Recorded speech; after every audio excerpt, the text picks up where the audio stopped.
You know that feeling? Tired all the time, but you can't figure out why? Or maybe it's a cough that just won't go away, or skin issues that never seem to clear up, especially if you live somewhere tropical. You've tried everything, right? But what if the problem isn't you?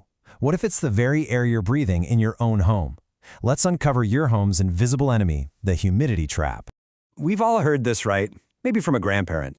Oh, the rain's coming. I can feel it in my bones.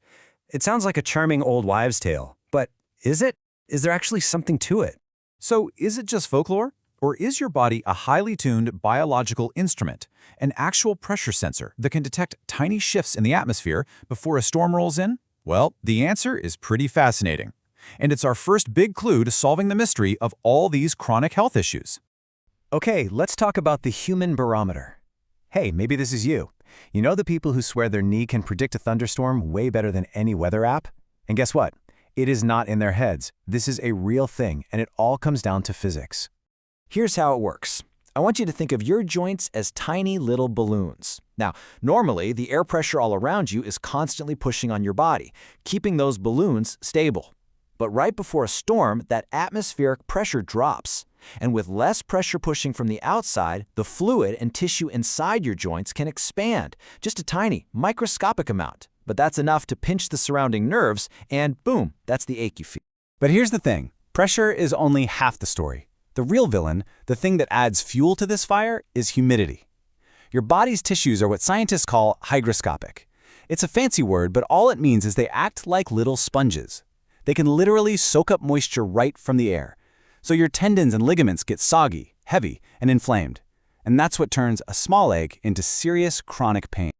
And this is where it gets a little scary. This whole humidity problem isn't just about what's happening outside. In fact, the real danger, the biggest threat, might be lurking right inside your own home. An invisible invasion could be happening right under your nose. Now, when you think of mold, you're probably picturing an old, damp, spooky basement, right? Well, here's the paradox. Your brand new, modern, spotless home could actually be the perfect breeding ground. By sealing our homes up so tightly for air conditioning, we've accidentally created these perfect traps that lock in moisture, and that's created a perfect environment for a hidden danger. So let's meet the culprits. You've got guys like Stachybotrys, that's the infamous black mold, releasing neurotoxins from behind your walls. You've got Aspergillus hiding in your AC ducts and carpets. These fungi are so much more than just ugly stains. They are microscopic poison factories, churning out things called mycotoxins that can absolutely wreak havoc on your health. So what's the trigger? What's the number that kicks off this whole invisible invasion? It's this: 60%. The second the relative humidity inside your home consistently stays above 60%, those invisible, dormant mold spores that are all around us, they wake up. They start to grow. And you don't even need a leak from the roof. The moisture in the air is all they need. And let's be really clear, this isn't just an attack on your property values. This is an attack on your family's health.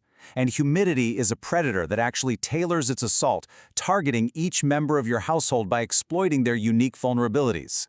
Your children are especially vulnerable. That nagging condo cough that only seems to happen at night, it could be from them inhaling mold spores and dust mite waste from a damp mattress. And here's a crazy fact. Humid air is heavier than dry air, so it sinks. It creates this saturation zone of super high humidity on the floor, right where our toddlers crawl and play. Now, for adults, the effects can be a bit more subtle, but they're just as serious. For women, these mycotoxins can act like hormonal imposters, mimicking estrogen and leading to mystery weight gain or thyroid problems. For men, they often attack the mitochondria, the tiny power plants inside your cells, which leads to that feeling of chronic fatigue, brain fog, and just total lethargy.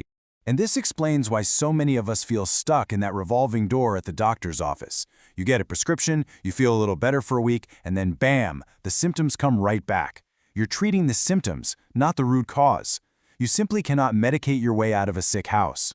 And you know what's incredible? This isn't some new problem we just discovered. Not at all. We're actually just catching up to what ancient cultures have been warning us about for literally thousands of years. They knew that dampness was a powerful force that could make us very sick. And look at this. Look at how these ancient concepts just line up perfectly with modern science. In Chinese medicine, they called it qi, or damp evil. The Malays called it bisa. In Ayurvedic tradition, it's kapha overload.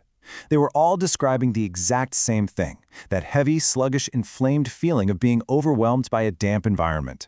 Different names, same problem.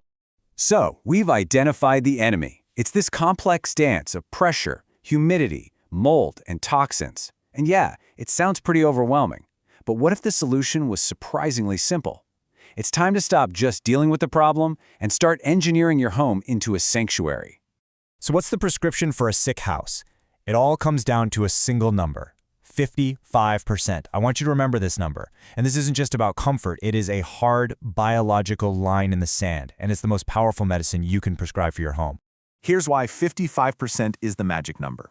When you get the humidity down to this level, it acts like a biological off switch. Mold doesn't die, but it goes dormant. It stops producing those harmful mycotoxins.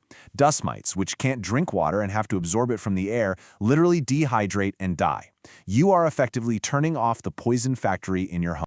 So how do you do it? It's a simple 3-step protocol. First, get a digital hygrometer. You have to measure the air to know what you're fighting. This is now your most important medical device.